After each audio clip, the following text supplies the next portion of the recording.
giving a patterned line to your object, you just highlight, you come to shape outline, you say patterned.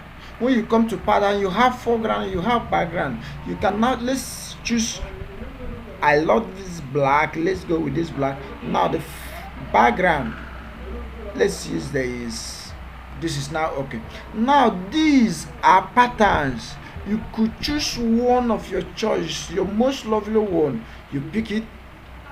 Now you increase the weight of the line for you to view what you have. You click, or you could just come up to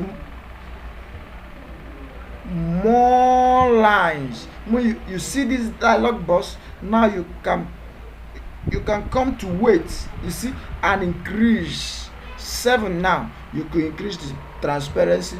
Remember, this is the color. You say okay. Now you see the outline looks like a frame. You have a wonderful something to present. So that is working with your outline in order to have or achieve a pattern. Now let's just go over there to achieve something like this too. Now you say this, let's go with this, you come with this, let's increase the weight to something. Now you see you have this too.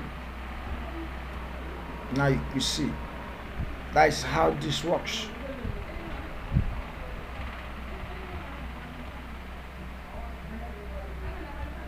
They are individual objects.